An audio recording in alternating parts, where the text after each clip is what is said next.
தெய்வத்தின் குரல் மூன்றாம் பாகம். ஆச்சாரம், தலைவர்களும் பின்பற்றுகிறவர்களும். ரிஃபார்ம் லீடர்களுக்கும் ஃபாலோயர்களுக்கும் அவர்களை பின்பற்றுவோருக்கும் இடையே ஒரு வித்தியாசம். இதை கொஞ்சம் பார்க்கலாம். இந்த நாளில் மதம் விதிக்கிற ஷீலங்கள், ரிலிஜியஸ் வர்ச்சூஸ், மத சம்பந்தமில்லாத வெறும் எத்திக்கல் எக்ஸலன்சஸ், நன்னெறி பண்புகள் என்று ஒரு விசித்திரமான பாகுபாடு பண்ணுவது வழக்கமாய் இருக்கிறது. மத சம்பந்தம், அதாவது ஈஸ்வர பிரேரணையான மத சாஸ்திர சம்பந்தம் என்பது இல்லாமல் நன்னெறி, எத்திக்ஸ், மொராலிட்டி என்று எதுவுமே இல்லை. ஆனாலும் இப்படி சாஸ்திரம் என்று பூர்வீக கட்டுப்பாட்டுக்கு அடங்கி நடக்கிறோம் என்றால் அது இந்த காலத்தவருக்கு அவமானமாக தங்கள் கௌரவத்தை குறைத்து கொள்வதாக இருக்கிறது. சாஸ்திரங்களில் கண்ணுக்கு தெரியாத அதிருஷ்ட தத்துவங்களை பேஸ் பண்ணியே அநேக தர்மங்களையும் அந்த தர்மங்களை நடைமுறையில் காட்டுவதற்கான கர்மங்களையும் சொல்லி இருப்பதெல்லாம் சூப்பர்ஸ்டிஷன் என்று மேல்நாட்டுக்காரர்கள் சொல்வதால் இதையெல்லாம் நாம் ஏன் அனுசரிக்க வேண்டும் என்று அவமானமாய் இருக்கிறது. நம் சாஸ்திரத்தை நாம் சரியாக புரிந்து கொண்டு அவர்களுக்கு எடுத்து சொல்ல வேண்டும் என்று இல்லாமல் அவர்கள் தங்களுடைய பார்வையில் பட்டபடி இதை பற்றி தப்பாக சொல்வதையெல்லாம் நம்மவர்களே எடுத்துக்கொண்டு ஃபேஷனாக ரிஃபார்ம் பண்ணிவிட வேண்டும் என்று ஆரம்பிக்கிறார்கள். கொஞ்சம் காலமாக நாம் எடுத்து சொல்லாமலே வெள்ளைக்காரர்கள் தாங்களாக ஆராய்ச்சிகளும் பரிசோதனைகளும் பண்ணி ஏற்கனவே தாங்கள் பரிகாசம் பண்ணின அநேக சமாச்சாரங்களை பெரிசாக கொண்டாட ஆரம்பித்திருக்கிறார்கள். ஹோமம் பண்ணுவதில் பலன் இருக்கிறது, மந்திரத்தில் பலன் இருக்கிறது, லோகாந்திரங்கள் இருக்கின்றன என்றெல்லாம் அவர்களே ஆரம்பித்திருக்கிறார்கள். இப்போது அவர்கள் சர்டிபிகேட்டின் மீது நம்மவர்களும் இவற்றை கொஞ்சம் ஒப்புக்கொள்ள ஆரம்பித்திருக்கிறார்கள்.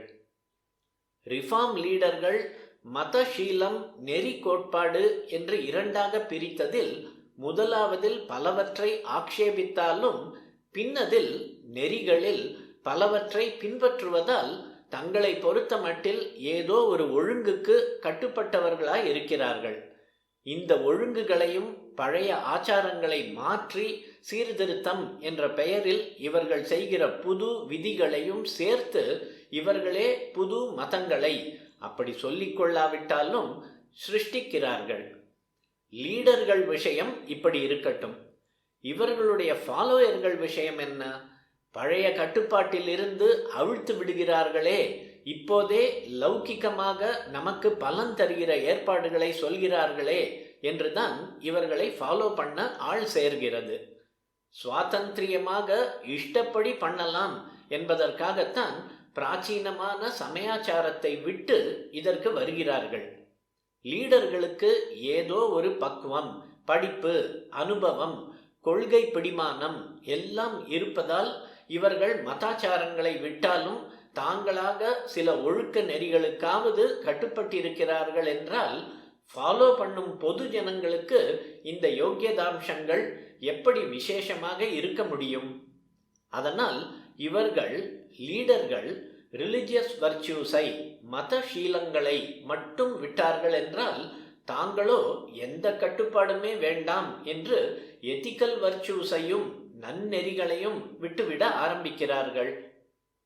சமயாச்சார வேலியை நீ உடைக்கலாம் என்று சீர்திருத்த தலைவர் முதலில் சொல்லிக் கொடுத்தால் அப்படி உடைத்து சுதந்திரத்தில் ருச்சி கண்ட ஜனங்கள் நீ போட்டிருக்கும் மாறல் வேலியையும் உடைப்பேன் என்று பிற்பாடு அவரிடமே திருப்பிக் கொள்கிறார்கள். பார்க்கவில்லையா? ஷடங்கும் ஆலய பூஜையும் சம்ஸ்கிருதத்தில் மட்டும் ஏன் பண்ண வேண்டும் என்று கேட்பதற்கு தேச தலைவர்கள் முதலில் ஜனங்களுக்கு சொல்லிக் கொடுத்தார்கள். அப்புறம் ஜனங்கள் அவர்களிடமே திருப்பிக் கொண்டு ஹிந்தி மாத்திரம் ஏன் நேஷனல் லாங்குவேஜாக இருக்க வேண்டும் என்று கேட்டு பெரிய கலகமாகவே ரயிலை கவிழ்த்தும் பஸ்ஸை கொளுத்தியும் எதிர்க்க ஆரம்பித்து விட்டார்கள்.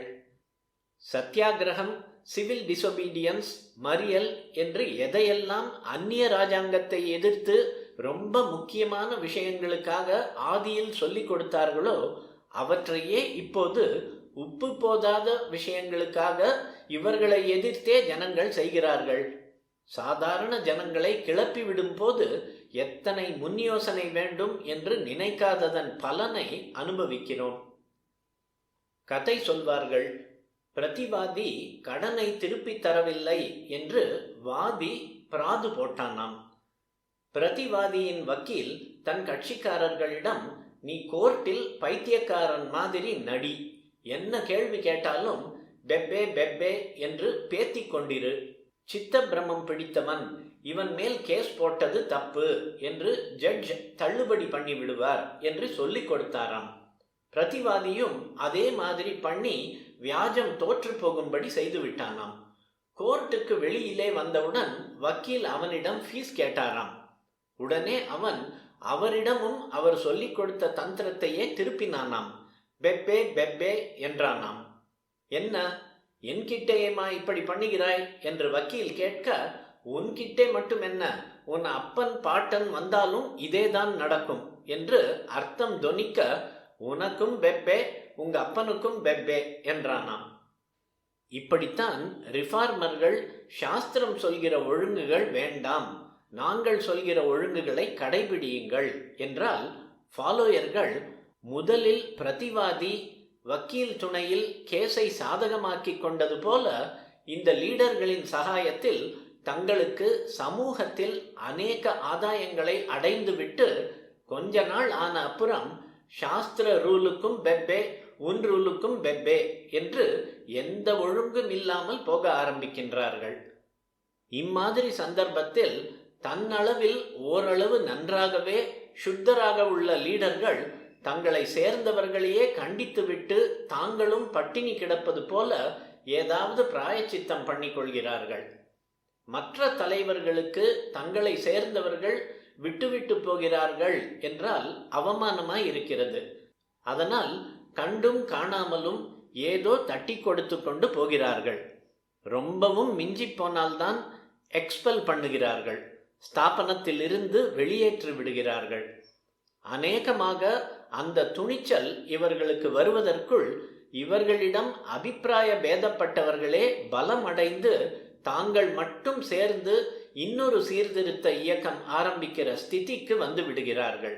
அதனால் நீங்கள் என்ன எக்ஸ்பெல் பண்ணுவது, நாங்களே முழுக்கு போட்டுவிட்டு வெளியில் வந்துவிட்டோம் என்கிறார்கள்.